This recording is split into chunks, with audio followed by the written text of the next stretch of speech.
वो लड़का इस समय बस स्तब्ध सा द्वारिका नदी के सतह पर हो रहे उस घटना को आंखें फाड़ फाड़ कर देख रहा था। जो दृश्य आंखों के सामने था, दिमाग उसको मानने को तैयार नहीं था, पर सच में जल की सतह पर यानी कि पृष्ठ पर कोई गेरुआ वस्त्र पहने भद्र पुरुष टहल रहे थे। ये देख वो युवक अपने आप से, अरे ये क्या चमत्कार है, बड़ो माँ एटा की देखी अमी, ये कैसे संभव है? मनुष्य पानी पर चल रहा है, वो भी इतने गहरे उफनते जल में। जल उफनता हो या स्थिर, जल के ऊपर कोई इंसान कैसे टहल सकता है? इधर चारों ओर रात की कालिख गहरी होती जा रही थी। घने जंगल के कारण अंधेरा आम बस्ती या रिहायशी इलाकों के मुकाबले 2 गुना ज्यादा ही था। इधर उस साधु महात्मा को देखकर उस लड़के के मन में न जाने कैसे अजीब से भाव उत्पन्न हुए, ऐसा जैसे उसका अंतर्मन उसे उस व्यक्ति की ओर बढ़ने के लिए धकेल रहा हो। उसे बार बार लग रहा था जैसे उसके भीतर से कोई उसे स्पष्ट आवाज में कह रहा हो, आगे बढ़ बामा, मिल उस साधु से। पर इस समय बामा के मन का हाल ऐसा था कि एक पल को लगता कि मन की बात सुने और तेजी से दौड़कर लिपट जाए उस साधु के पैरों से, और दिमाग कहता, सोच ले बामा, रात का समय, तारापीठ का महाशमशान, ऊपर से ऐसा रहस्यमय शख्सियत, अगर ये कोई अतृप्त रूह हुई और ये उसका कोई मायाजाल हुआ तो? आज तक देखा है भला किसी शरीरी व्यक्ति को जल के सतह पर कमल पुष्प की तरह तैरते हुए? ये काम तो केवल कोई अशरीरी ही कर सकता है। मत भूल, ये महाशमशान तारापीठ की भूमि है और ये पिशाच भगवती के चेले, अगर ये भी कोई पिशाच हुआ तो? सोच ले फिर इस रात के अंधेरे में तेरे साथ क्या हो सकता है। उसके मन में अभी भी द्वंद्व चल रहा था और इधर वो व्यक्ति पानी के ऊपर ऐसे टहले जा रहा था जैसे कि वो इस साम्राज्य का अधिपति हो। चेहरे पर निडर भाव, आंखों में महाविश्वास, माथे पर विशेष तेज, वृद्ध और पौड़ के बीच की काया, तीव्र द्वारिका के उफान के विपरीत दिशा में उड़ती गेरुआ धोती और उसके ऊपर ओढ़ी हुई उसी रंग की दुशाला तथा हाथ में थामा हुआ एक सिरे से सिंदूर में रंजित त्रिशूल, जो दिखने में उनके व्यक्तित्व से भी अधिक भयानक था और रात के अंधेरे में भी चमक रहा था। इधर नदी किनारे अंधकार को ढाल बनाए वामा अजीब सी आसक्ति से उन्हें घूरता हुआ अभी भी मन में प्रतिद्वंद से लड़ रहा था। ना जाने क्यों वो ना उनके पास जा पा रहा था और ना ही उनसे मुख मोड़कर वहां से भाग पा रहा था। उसका दिमाग उसे जितना भी डराए, पर मन का क्या करे? वो तो उन्हें देखते ही एक प्रबल सम्मोहन में बंधकर उनके पीछे पीछे ही हो चला था। इतने में वो साधु उनके और करीब आ पहुंचा।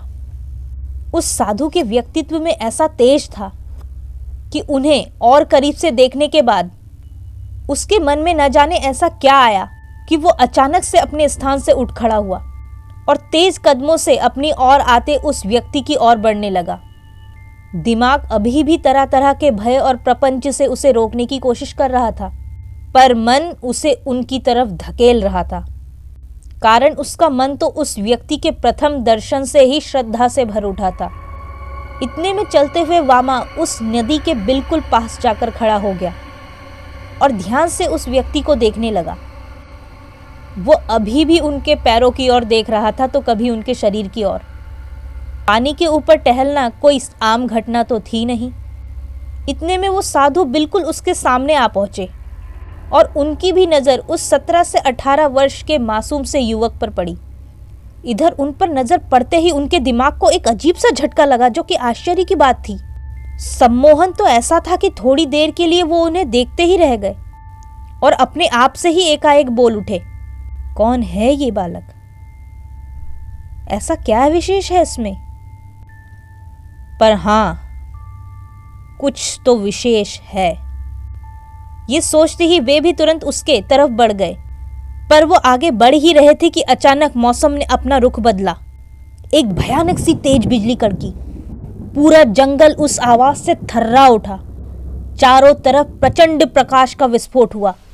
अंधेरे के कारण स्याह कालेपन में डूबा महाशमशान का जंगल कुछ देर के लिए पुनः दिन के समान गहरी हरियाली में डूब गया। पर उस गहरी हरियाली में उस साधु को जो नजर आया वो सोच से परे, कल्पना से परे दृश्य था। साधु के बिल्कुल सामने खड़े उस किशोर के ठीक पीछे इस समय कोई विराट परछाई खड़ी थी। बाप रे! हवा में उड़ती लंबी भयानक जटाएं, मांसपेशियों से कसा हुआ शरीर, पैरों पर लोहे की मोटे मोटे कड़े, नग्न काया, बाजुओं में पहना बाजूबंद जैसे टूटकर चारों तरफ बिखरने को आतुर था, ऐसा बलिष्ठ और कसाव, तथा हाथ में थामा हुआ एक भयानक शस्त्र।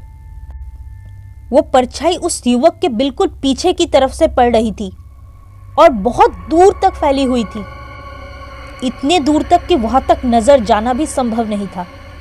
ये देखकर अवाक साधु चलते चलते बिल्कुल उसके सामने आकर खड़े हो गए और उससे पूछा, रात के ऐसे मौसम में यहाँ पर क्या कर रहे हो बालक? इधर वो सवाल पूछ रहे थे और इधर अचानक उस बालक ने बिना कोई जवाब दिए तुरंत जमीन में घुटने गाड़कर बैठ गया और उनके पैरों पर अपना सिर टिका दिया। उसके ऐसा करते ही साधु तुरंत पीछे हटने को हुए, पर उनके मन में न जाने ऐसा क्या आया कि वो ना हट पाए और उन्होंने बड़े प्यार से उनके सर पर हाथ रखा। इधर उनके हाथ रखते ही अचानक घनघोर बारिश शुरू हो गई। बारिश इतनी तेज थी जैसे कि जल देवता भी ऐसे दिव्य गुरु शिष्य के मिलन के लिए गदगद होकर अपनी हाजिरी लगाने आए हो। इधर दूसरी ओर बारिश शुरू होते ही साधु बाबा ने तुरंत उस लड़के का हाथ पकड़ा और उसे खींचते हुए एक पेड़ के नीचे चले गए। किसी ने ठीक ही कहा है, यदि उचित गुरु मिल जाए तो वो किसी माता से कम नहीं होते और वो अपने शिष्य को सदा संतान की तरह ही प्रेम करते हैं। इधर पेड़ के नीचे आते ही साधु ने पुनः अपना प्रश्न दोहराया, तूने जवाब नहीं दिया बालक?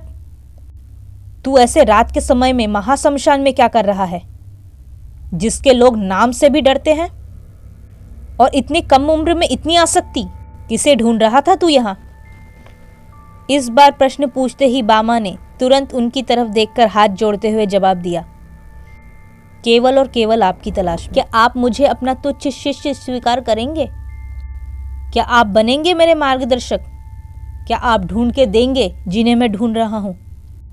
ये सुनते ही गहरी आंखों से उसकी आंखों में झांकते हुए कठोर आवाज में साधु, अर्थात तंत्र साधना और तुझ जैसा बच्चा? क्या तूने तंत्र को मामारबाड़ी खेला समझ के रखा है? अरे जो अंतिम सांस तक को झंझोर दे वो होता है तंत्र, और जो तपस्या के तप में शरीर गला दे वो होती है तंत्र साधना, और जो शस्त्रों के प्रहार में खुद स्वयं को झोंक दे वो होता है साधक। जो अपशिष्ट की भांति भय, घृणा, पाप, लोभ, कामना को शरीर से उत्कर्षित कर दे वो होता है साधक। जो जागृत भूत पिशाचों के बीच में महाशमशान में शव को शिव और एक पैर में खड़ी होकर खुद को महाकाली समझे वो होता है साधक। परियों और अप्सराओं के काम निमंत्रण को ठुकरा दे वो होता है साधक।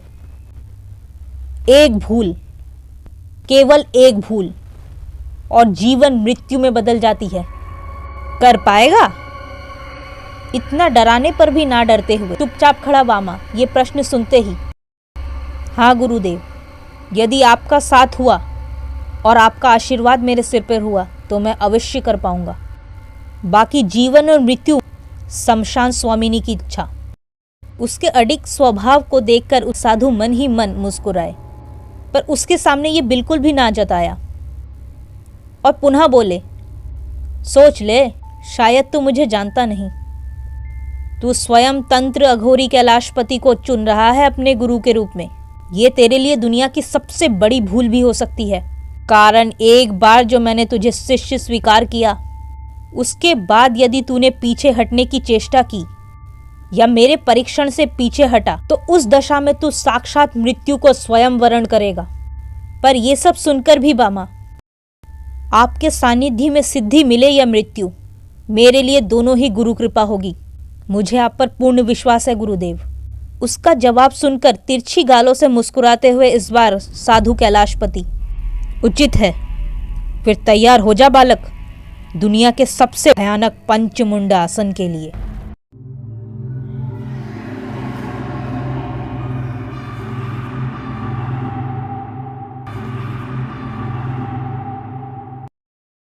हेलो दोस्तों, कैसे आप सब।